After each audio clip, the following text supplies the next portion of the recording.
Hey, Cole, welcome to the podcast, man. Happy to have you on. Thank you, my man. I'm happy to be here chatting it up for a while.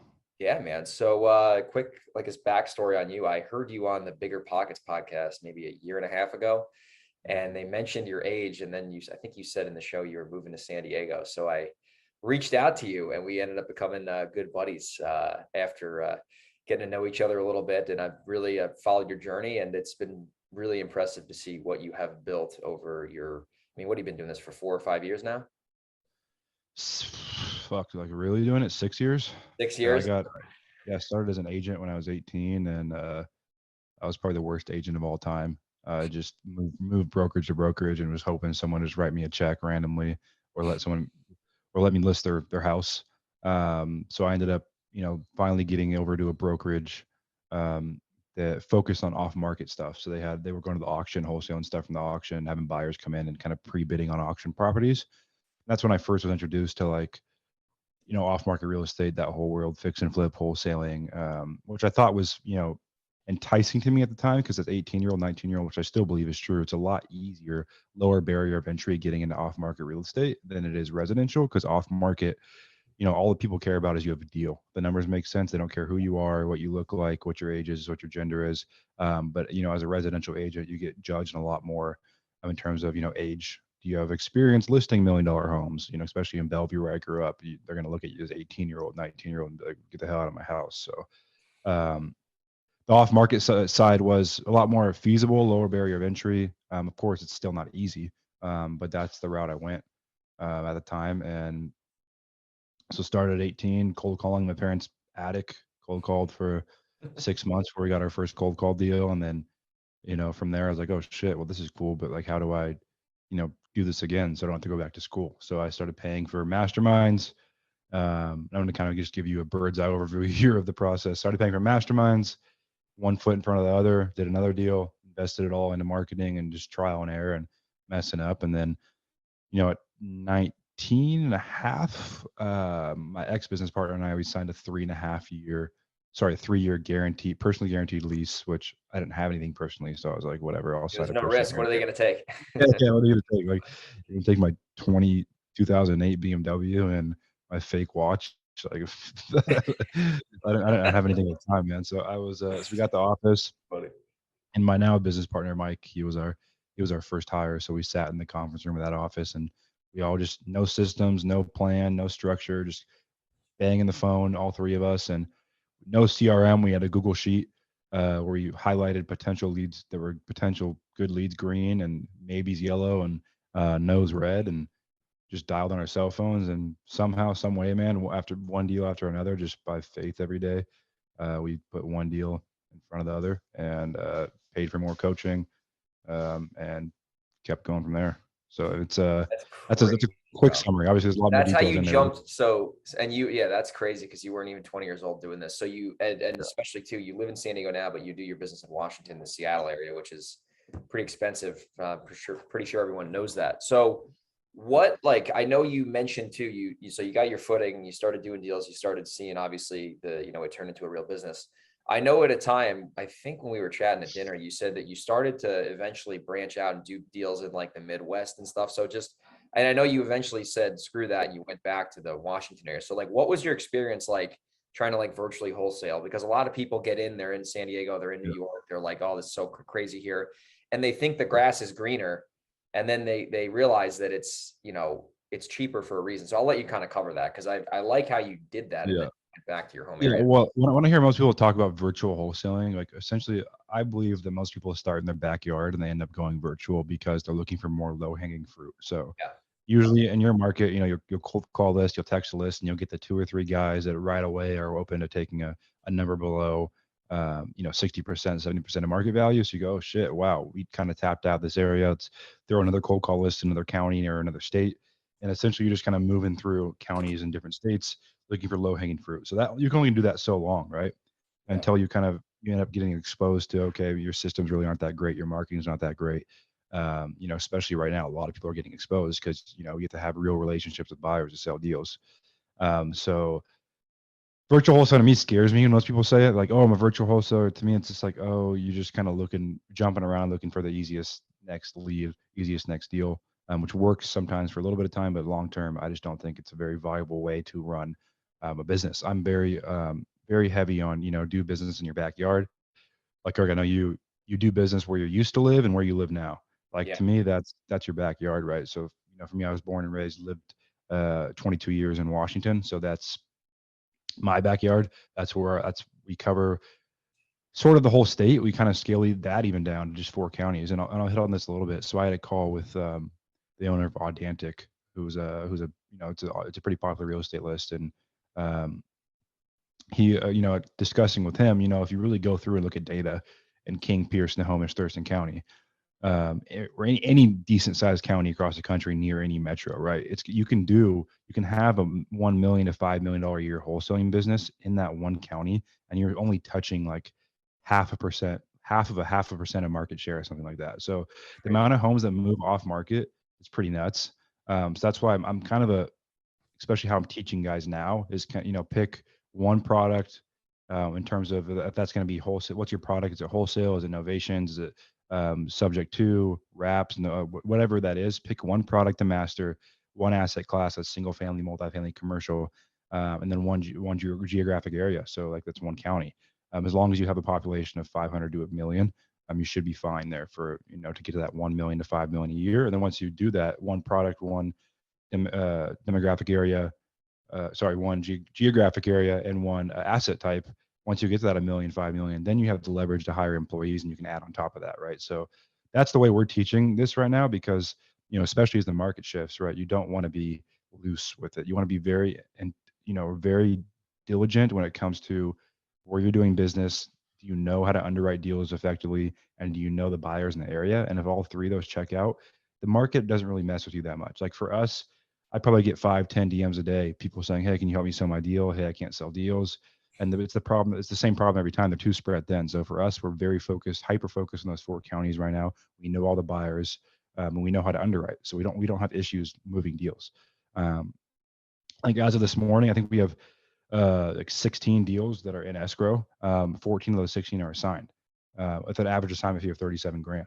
And that's just because of the one, like we're just really good at underwriting, or we're really good at knowing and databasing buyers.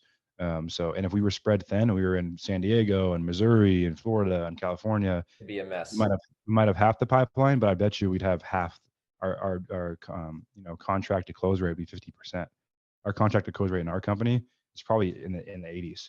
Stuff That's does fall amazing. through, but that's normally because of title issues, tenant issues. We've had a couple of sellers just last minute say, "Hey, I'm not selling," which is always unfortunate, but it happens to everyone. So, um, I don't love, as you can tell, I don't love the virtual model. I think you need to know the market decently. So I like what you're doing, right? If you are going to open a second market, go live there for a while Yeah. and be able to be boots on the ground and meet people and get a feel for the market. And um, it's just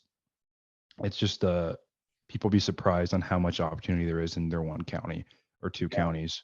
And by focusing on that and getting amazing at underwriting and amazing at meeting all the buyers, you're going to grow a lot quicker than you would if you're super spread out. Even the national guys that are like, "Oh, do national pay per click and just grab the low hanging fruit." I don't like that either, because like if you can't do something for the next 10 years, don't do it for a month, right? That's my opinion on business, and you don't build a long term business by, um, it's not predictable revenue. Just looking for low hanging fruit across the whole country, in my opinion. Yeah. And then you're going after too, like I wouldn't say, I don't like the word dabble, but I've done some kind of nationwide stuff. And the disposition was always the problem. Like we eventually got it sold, but it was like a pain in the ass taking up all this time, and then like my acquisitions guys locking deals up. And then it's like, well, if we can't sell them, it's like, well, it's no good that he's even locking them up. So yeah, it's funny you said the whole local thing, because I remember when I got started, I was a little bit older than you, but I was bitching about New York because there's attorneys and it's expensive and it's competitive and all this. And I ended up moving away from New York, and I started doing business like in Texas for a while, because there was like cold calling was like super new and whatnot. But anyway, I ended up going back into the New York area, and I realized that even if I didn't do like high volume there, our profit was so high per deal, and I was able to buy it or wholesale it, or I have rentals there. So I was able to convert all of these leads, because I knew the area so well, and I knew all the buyers. I had vendors, I have my attorneys, like everything was like Yep. built out there. So when we had a deal, like we knew exactly who was going to buy it, and we had all these different options. But if I was getting leads, or if someone's getting leads in like the middle of nowhere, and you're only trying to wholesale it, it's like Yep. your business is not built on it's not a three-legged Yep. stool. It's like a one-legged stool. And then you have all these issues with your, people are like, oh, I got 10 houses this month, or I locked the 10 houses. It's like, well, how many houses of those did you sell? Like, how much money did Exactly. you make from those 10 houses? No one cares about the contract price. It's like, how much are you making per deal? And, how often are you actually selling your deals? Because, a lot of these people online, they talk about they get 35, 40 houses a month, but like, they're not talking about how many of those closed. What was their average profit? What's their fallout rate? You know what I mean? Like, Yep. maybe they're making $2,000 a deal, and it's like, oh, well, you made, 40 grand on, a lot of work, Yeah. Exactly. So yeah, it's 100% true. Like and really in this business, you only have so many levers to pull to give you, a leg up on competition, right? I think number one is brand, right? So having a good brand, having, reviews, and testimonials, and, a way people can come and know you're legit. That's the first way you can get a leg up in competition. The second way is, how quick is your process? Do you know the market good enough to go hard and earn this money? Do you know the market good enough to close in 21 days? Do you have good enough buyers to close in 21 days? So the stuff that helps you scale in this business and get a leg up on competition is the stuff that you really only develop by mastering, you know, a very niche down section of you, not only where you do business, but how you do it. And another way you get leg up, right, is having multiple exit strategies for your company. So, huge, you know, it, huge, man. the confidence you go into an appointment with, if you actually know you can buy and fix and flip this Yeah. house, changes the game, right? Or you have a listing team, or you have you can novate it if you want to. Yeah. So there's so many different reasons why I can talk about that for the whole podcast of why I think sticking to one area is huge, why, especially as you get started and learn. Um, but that's kind of an endless endless Yeah. rabbit hole Right. that That's I just think a it's huge you loop. don't. Yeah. So up in Washington, are you guys strictly assigning, or are you guys doing novations and fix and flips and, wholesales and all that kind of stuff? So we did a decent amount of flips last year. Right now, we're not flipping anything. Well, I hate flipping, and I still have this belief that I don't truly believe that. I think most people that flip long term are people that never really could master sourcing their own inventory. Yeah. Yeah. They got Not to run all the of them, wholesalers. not all of them, but a lot of them. Yeah. So no, we don't flip right now. A big part of it is the market. Um, why, if you don't have to, why do it if you don't have to? I like the sales cycle, gets everyone paid quicker. I think it's a very predictable, scalable business to just purely wholesale. Um, on the innovation side, we have one live right now, but we're not crazy experienced in innovations. I'm in the Like same we're boat still, as you, bro. yeah, We got one in escrow. We're just rolling the dice. Every week we find out more information. yeah. That's kind of how you learn, right? Is by doing it. So, Yeah. I think the model's cool. Obviously, I think it has its own flaws. Yeah. But one way I do like the innovations angle is cool is letting more off market innovations or innovating the property than selling it off market. I think it's easier to let buyers use commercial loan products, bank loans, if you have that in place, so that you open up your disposition side a little more. Because I had a chat with the same guy from Identic, and the amount of homes that move between 80 to 90% on the dollar is like 100 times the homes that move between 60 and 80% on the dollar. So I think being able to open your deals up to that 80 to 90% buyer range, who are just that first, second, third time flipper, or that retail buyer that just wants a discount on, a home. Opening your inventory up to those buyers helps significantly. It's helping us a lot right now. We have a lot of deals we're selling in that 80 to 90% range. And that's by just opening up who has access to our deals. So I think that's another big way to capitalize on innovations. But no, not a ton of experience. Again, we do what we preach. So we're very single focused on what we're, and getting to that 5 million. And then, as we add more employees and more leverage, and, we can build systems and tools in place to give our sales guys, new tools in their tool belt. But I think focusing on that kind of stuff too much can distract from kind of, especially as you're training new sales guys and where we're trying to go. It's simple scales. Yeah, it That's does break the process down, because then they have to worry about pitching a different offer, and then you have a whole nother sales process on the back end. And there's all, thing with novations that I realized in the way that I'm implementing them in our business is like, if there's 2 or 3 deals a month that we couldn't have got on like a wholesale offer, but we can novate it and make 20 to 30 grand just from a lead we already had, it's just more money in everyone's pocket on the same leads we're already generating versus, having a whole like Novation division and then marketing for them. We're just kind of using it as an offshoot to bring, 20 or 30 grand more per month on the same leads we already had. But with Novations, what I've realized, we had one that actually we got snaked on, but that's a whole nother thing where like if people aren't familiar with innovation, I'll just explain it for a minute. It's basically when you go into contract with the seller, and at least in my area, you get the right to put it on the MLS, and then you sell it generally to a retail buyer in my area. And instead of assigning the contract, you basically get paid to break your contract with the seller, and then the buyer and the seller sign a separate contract. And it's like a wholesale deal basically, but you have brokers involved and some people are confused. So it can throw some wrenches into your process. So I like how you just are sticking with the basic wholesale model in one area and getting really good at that. And that's how you scale. So my next question is, there's two schools of thought with wholesaling deals, like with the disposition side. There's selling to people you really know, like, and trust, and reaching out to, I guess, like a VIP list. And then the second option is doing this huge email blast, text blast, doing highest and best, getting 17 buyers in the house. And listen, I'm a buyer too for deals, for flips. So if I'm doing that, I'm not happy, but at the same time, I get why wholesalers do it. Because when I wholesale, I, usually do the second option. So what do you guys do to sell your deals so you can get the most money, but also not like get buyers to be like, oh, I don't want to deal with these guys. They're just going to auction it off. So how do you work that process where you're not like leaving too much money on the table, but you're still getting it out to everyone?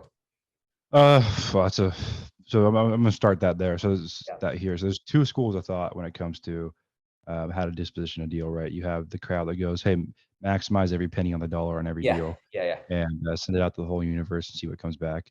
And that was awesome, 2014 to early 2022. Right? That was amazing. Everyone is buying on appreciation and on inflation, on the expectation the market was going to appreciate 5-10% while they were holding the property. No risk, right? It was crazy. It was a free for all, and that worked. But I told my team the whole time, like, guys, yes, we might be missing out on $5,000 on this deal and 10 down a grand on this deal, but we're going to get that money back when the market turns and all the buyers want to buy from us because they know they have exclusivity. We personalize everything and we're the best shop in town. And what happened? Now everyone's coming to us to JV their deals. We're making that money back because we have these buyer relationships. So I hate that. I hate that way of doing business. We do send our deals to a lot of people sometimes, but like they never know a bunch of people are getting them. The way we personalize our messaging and on deals, the way we send them out via text and email, it always looks like it's coming just to them. That's a big thing, and we don't lie about it. They say, "Hey, multiple people seeing this deal." Yeah, we sent it to a few people, but everyone we send them to are data-based, right? In our database, in our disposition workspace, we can see what they're actively buying. We have 3 cold callers that every single day are just calling buyers and databasing and updating our buyer profiles in our system.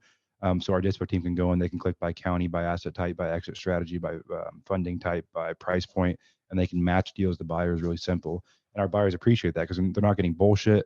They're getting real deals with real underwriting on actives and pendings with an extra margin built in for them. And they don't get. That's the biggest thing because buyers even now are getting 10 to 15 deals in their inbox every day, especially with this whole investor lift thing. Oh my God, I'm getting like 7 text messages a day because I'm on all price the reduction. My LLC's reported. Yeah, it's a fucking disaster, dude. So annoying. So what's happening with that, right, is you don't open 90% of those. No one opens those anymore. So yeah, exactly. So I've always been big on that, and it's paid off well. Like we've gotten better at dispoing deals, not worse, since the market turned, and we're not having issues. As long as the deal's good, the numbers are good, we're having no issues. And the amount of people out there right now that can't even sell a good deal because they know the real buyers don't want to look at their deals is a lot. We have deals that come back to us that numbers are good. We just package it up the right way and send it to the right people, and they know what we're about, and we get deals done. So I could go more in depth on that, but just to be very brief on it, if you're listening to this, I think your best bet for a long-term business is by treating your buyers like they matter and building out buyer profiles, making sure they only get deals they actually want, and not flooding them with bullshit deals. And then also the open house thing I don't like. There's other ways to leverage buyers against each other with the open house. And I almost found when we stopped doing open houses, it was more mystery for buyers, right? Because when you do an open house, you see a bunch of people there, but when you don't do it, it's almost more mysterious. It's like, okay, how many walkthroughs are there? So it's I mean, at the end of the day, there's no right and wrong, but what's worked for us, what's working for us right now is, building really good relationships and databasing and making sure buyers are only getting deals that match up with their active buying criteria, and then never sending mass marketing um, to buyers where they think they're just a commodity. Yeah, and it's just going to be an auction. So like, for example, let's say you send a deal out, like, and it's for 700K. Let's just say it's 700K. Yep. And someone like and trust says I'm at 700, and then your other friend says, hey, I'm at 700 too. Like, how do you guys decide who to sell to when everyone is pretty much coming in? Because I'll give you an example. So this was Yep. a San Diego deal. I just put it out, this was before the market changed. I put it out and I was like, okay, I'll make like 30K on it if it sells.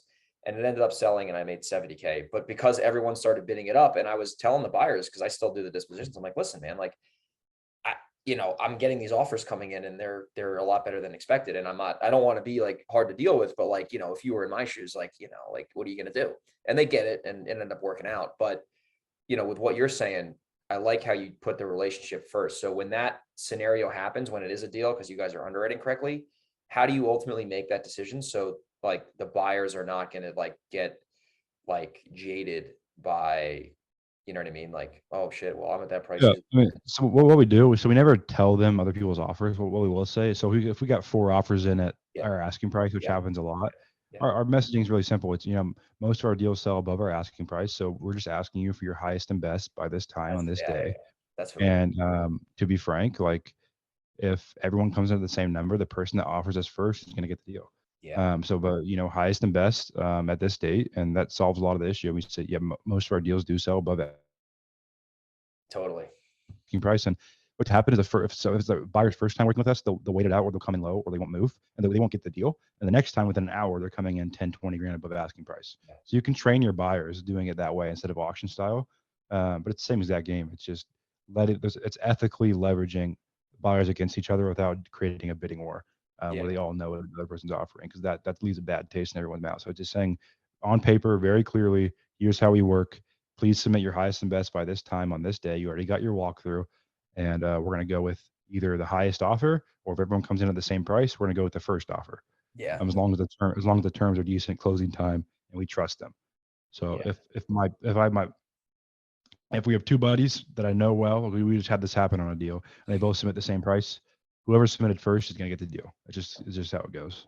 Yeah. No, speed is valuable too, especially when you got to get their deposit in and stuff. Like I've had buyers where they said they wanted it and then they kicked the can down the road with the deposit, and then they're asking to come back inside. And I'm like, listen, dude, if the deposit isn't in by Friday at 5, like it's going to the next guy. And then they either make the decision or they walk away. But before the market changed, I saw that it was just, it was almost too easy to sell deals. And I knew that was going to stop eventually. Cause like in San Diego, even like people were like, I met that same deal. Actually, the guy overpaid for it. Like, I didn't know this guy. This was not a relationship. Like this was a random guy that came from someone else, like a real estate broker bought him and brought him to the deal. So he sold the property for like 70 grand more than the ARV was because the market went up so much. It is in Oceanside, so North County. And he was like, he was thrilled, and he overpaid and he wasn't thrilled about that. Right. But now we're seeing the complete opposite. So it's all about those relationships and really, like you said earlier, like putting a deal together where the buyer can actually see the pro forma, like that you've done your research and you're like selling a good deal versus just putting it out there and having them do all the research themselves in this market, because it makes their life easier and it like shows that you're actually like genuinely giving them a deal they're going to make money on, right? Versus just sending some random piece of shit out and hoping that, some idiot buys it, Yeah. Yep. So 100%. It's the name of the game right now. yeah, bro. So what are you guys doing now on the other side for lead gen? You're like a master at that. You have a call center, you got a whole, another business that deals with that. So what are you guys seeing as performing best in this current market? So there's 2 things on marketing. Like one, the first thing companies tend to do when the market shifts is they start to pull back on marketing. Oh yeah. That's the first place they want to cut costs, but people don't understand that marketing is an investment in your company, and it's what keeps the lights on. So what I want to, if you're listening to this, don't cut marketing. You should be increasing your marketing because there is more opportunity out there right now. Sellers' psychology is changing slowly but surely. Some places more than others, but it is changing. So marketing for us, we're marketing more. Obviously, I can go in depth on each of our funnels and how we run them. Cold calling, the main things we've implemented is, just making our data sets a lot more targeted. So how we sequentially market to our kind of funnel and how we move people through our funnel has changed a lot. I used to be kind of a throw shit at the wall kind of guy where we buy a bunch of data, market a shit ton, and hopefully a deal sticks. But we're getting a lot more dialed in with, sequences and, treating every lead like our only lead. Cause like it's an example I use in our group all the time. If I told you this guy named Dave, he's your only lead, his address is blah, blah, blah. And if you get in contact with him somehow, he's a $50,000 wholesale deal. What you would do is you'd start by skip tracing him, and then you call him a bunch of times. If he didn't respond, you'd probably text him. If he didn't text, you'd probably leave a voicemail. No voicemail, you'd probably mail him a few times. No response to the mailer. Knock on his damn door, man. Send someone out there. Yeah, we're at scale, right? That's hard to do at scale. Yeah. So I'm kidding. We teach something called deep prospecting, and deep prospecting essentially just there's ways to do it. It's kind of an in-depth, kind of another rabbit hole, but you're pretty much reaching out to business partners or family members, and you're getting in contact with them, and then getting in contact with quote unquote Dave through them or the seller through them, and that's how we work every lead in our funnel now. So we treat every lead like our only lead, and we make sure that we're moving them through them sequentially and tracking every single thing for every single prospect, every single property they own, as many data points as we can find on them, what phone number is correct for them, what email is correct for them, and we'll keep that data forever because it's so valuable. Eventually, one day they're going to sell, or they're going to die, and their kids are going to inherit the property, and they're going to sell. So being a lot more just diligent with our funnel, that's reduced cost quite a bit. And then on the cold calling side, we really found, I own a call center, we have a couple hundred agents. And so we have 60 agents on our campaign personally. And so what we found is we just pinpoint the best 2 to 3 hours a day to call. And instead of deploying 60 agents all day, we've deployed 60 agents for those 2 to 3 hours that are the maximum lead flow hours. And what we found has happened because the cold callers, they get burnt out throughout the day.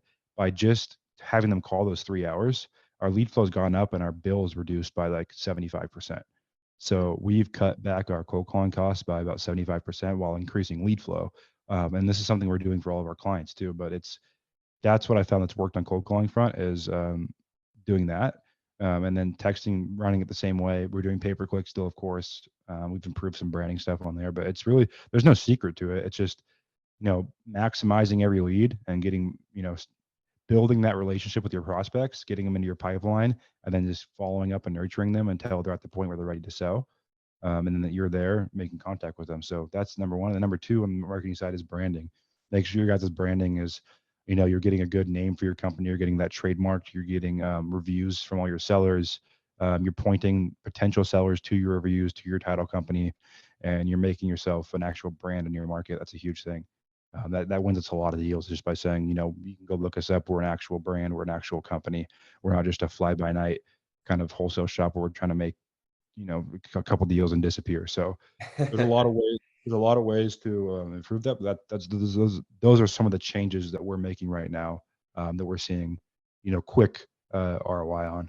Yeah, no, that is so powerful, especially the branding thing. We have, we're big on the Google reviews too, like with others. So we'll have sellers reach out to Brett, who deals with all the buying, and they'll say like, "Hey, we read your reviews over the other people. We want to work with you." Right. Yep. And even because we do a lot of mail in our area, and like we'll put on the Yep. postcard our company name. And like, the downside is maybe they go on there and they send me postcards, but that doesn't happen that much. But they see that we're out there, we have no problem putting our name out, and then they'll look us up. And then when they do call or they opt into our forum, they already kind of know us. They know what we're about. They see videos. They see on our website, we're real human beings. It's not like they're just reaching out to some random company. So when we have that call with them, it's actually like, hey, we looked you up. We know you guys are legit in the area. Like we have returning referrals, we have seller referrals. So, Yep. And when you, like you said, when you do the right thing, like we have sellers like where like we'll wholesale their house and they'll be happy as hell about it. And then they'll go tell their friends, and then their friends call us because they have a house that's destroyed. And it's like 3 times easier to sell the friend because the other friend basically said, "Oh yeah, they took care of me, no problem." Like I wholesale the guy's house, and then across the street, the neighbor's house was like falling apart. And I was in New York like 3 weeks ago. I went on like my first appointment in so long. And, it was a lot easier to talk to that guy because he knew that his neighbor sold his house to me. And it was like, half the selling was already done. Right. So it's when you just do the right thing, especially like it's tough for new wholesalers because they want to make money right away. They want to get paid in 10 days or whatever. It's like, you got to build the business the right way and actually provide value, and it'll pay off in the future. And then the work will eventually get easier versus trying to do shady stuff to maybe get a deal done right away. And then, the seller gets pissed or whatever, the buyer gets pissed. But man, there's so much stuff that you're saying on the show that I really hope the listeners, keep, they re-listen to the show and they really study this, because you got so much knowledge, man. So Yeah, lastly, real quick before we move on, sure. adding on to that, there's only two ways you grow this business, right? In terms of like a predictable customer acquisition model, funnel. That's, your paid marketing. So your pay-per-click, your SEO, your cold calling, your texting. But you can add almost equal amount of revenue, especially as you scale, by referrals. Like what you're saying. We got a deal last week that's going to net us 40 grand just by a lady that worked with us in 2020 that referred us. And so make sure you guys are, building a brand. And, that, on the other end, flip side, if you're locking up a bunch of deals and backing out, or you're making promises you can't keep, Terrible. you're also going to get bad reviews. Yeah. So I do think reviews are a good thing because it holds businesses accountable, and it helps you grow, you scale another client acquisition funnel that's no cost to you other than asking for reviews. So just wanted to add on to that real quick. No, dude, it's so good you said that, because that referral you guys got cost you nothing in marketing, and it's straight revenue, right? Like you don't have to worry about a 5K cost per deal there. And that's why it's so powerful, because you can add additional revenue with no extra cost, which is going to go right to everyone's bottom line, which is, there's not a lot of people in our industry that really talk about that. It's all like, oh, what's the next marketing channel? What's the next hack? What's the next exit strategy? It's like, if you just work the database and work your sellers the right way and your buyers the right way, it'll just get easier over time, right? So as you've grown your wholesaling business, you've started up some other businesses, a coaching business, a call center business. So just tell everyone about what are some of these other businesses that you've started, and, how do they work? And then, obviously at the end of the show, there'll be great ways for people to reach out to you. Yeah. So all the businesses I've started haven't been on purpose besides the real estate one. So I started the real estate one, and when I was 6 years ago, so I've been doing it forever. And that was kind of my baby. That was, obviously I was new. I wanted to make money. And that's the wholesaling flip, real estate company. And then from there, as we got to like 8-10 sales guys in our office way back in the day, a couple of years ago, I was like, we need a lot more leads. So then I was like, we can't rely on other people's for cold calling, because no one really had a good service at that point. So we internally, I just went about, I found an ex-Verizon guy who ran a Verizon call center, and we partnered up, and we started in the Philippines, and got to 20, 30 agents for our campaign. And then my buddies started coming to me and saying, hey, I could use that service. So I started just letting them use it, and in return it would cover my campaign costs, but I wouldn't make a ton of money on it. And then I had another buddy who came to me. He was like, hey, let me sell this thing to bigger people. So he went and sold it. And then we had like 50 clients. And I'm like, fuck, now we need to hire an admin person and an ops team, and get it systemized. So we did that. And then Tucker Merrihew, who's grown and sold and been around town for a while. He's in his 40s now. He runs the Real Deals podcast, and I'm sure you've heard the name. Yeah, it's a good show. I've actually heard you on that show. Yeah, I was a co-host of it for a year. Yeah. So that, and then so he came on as a CEO, and now we have another partner who's done quite a bit in the real estate space as well. So it's grown tremendously. Now we're all in Egypt in office, and it's a crazy business, man. I mean, our client retention is almost 100% over the last 6 months. Like, we don't lose clients, and we know how to service them. We know how to generate leads, and get people, a return on their marketing dollars. So that was a vertically integrated business that just was not on purpose. It was a skill set that I developed through just a need for my business. And that's kind of how the best businesses develop, right? It's, you saw a need for your company, and then you package it up and offer it to the world. And some of them stick, some of them don't, but that one's definitely stuck well. And then, yeah, we have the coaching group, and that was the same thing. I never wanted to do the whole guru coaching stuff. I fucking hate, as much as I post on social media, I fucking hate social media. But it's a double-edged necessary sword, thing. man. Right?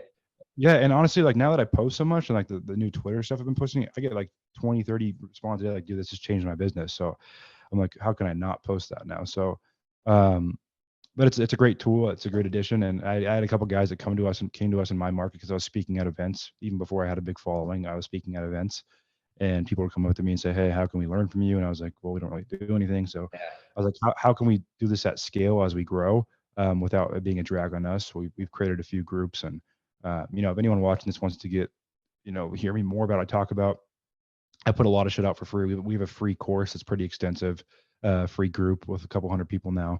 And we have paid stuff, obviously, but I don't like telling people to start there, because that's a lot of people don't need that much info when they start out. They need the basics, and they need to know how to get a couple deals in the door. And if they want to scale a company, that's what we're good at. It's helping them turn their, side hustle into a real company. So, but yeah, man, everything we've done is vertically integrated. All the businesses that I've tried that aren't vertically integrated have flopped pretty quickly.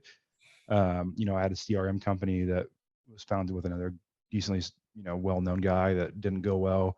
I've done pretty much all the other, guru entrepreneur stuff, from fucking trading Forex to doing e-com. I've never sold Amazon store, Walmart I've store. Yeah. no. I've never sold those. Like, I'll never sell those, but like tried it myself. Yeah.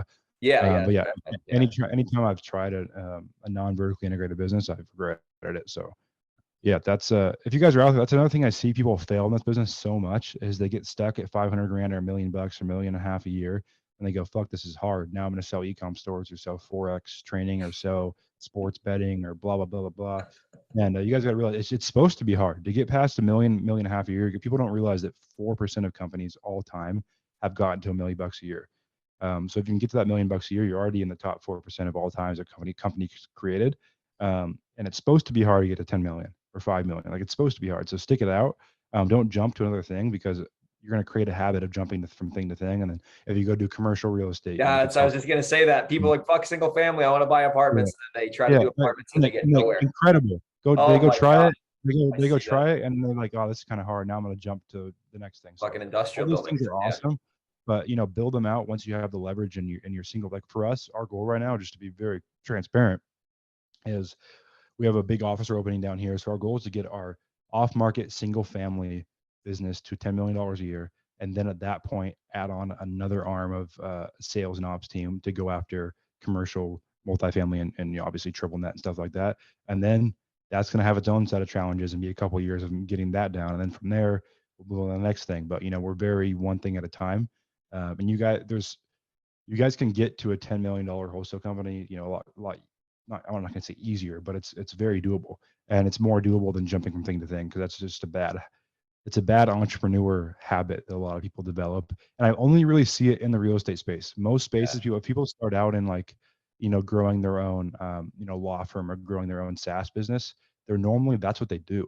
They don't have 19 businesses. That's what, for some reason, this real estate space, people start in real estate and they end up having 19 businesses, and none of them really take them to that, elite level. So that's kind of my 2 cents. I could talk about that forever. I'm the same way with you, man. It's like, why don't we get really good at one thing first, and then once we're good at that one thing, then we'll consider the next thing. Like, I actually bought a commercial property last year, and I ended up losing a little bit of money on it just because I deviated my focus and got involved in a deal that in hindsight made no sense for me at the time. Learned a lot, right? So now I would do it again, but I wouldn't do that deal again. But that one distraction not only costed me money, but it costed me time. And it was just it was a bad decision, right? So a lot of people, they go online, they see XYZ guru and he's got 17 businesses, and they're like, oh, this guy must be legit. And then all of a sudden they try to do the same thing. They don't have the skill set, and they go nowhere. And that's the big thing. It's the entrepreneurial skill set. I put out something about this yesterday. Like, wholesaling is the best business to build that skill set, because you're hiring people, you're training people, you're building, an operating procedure.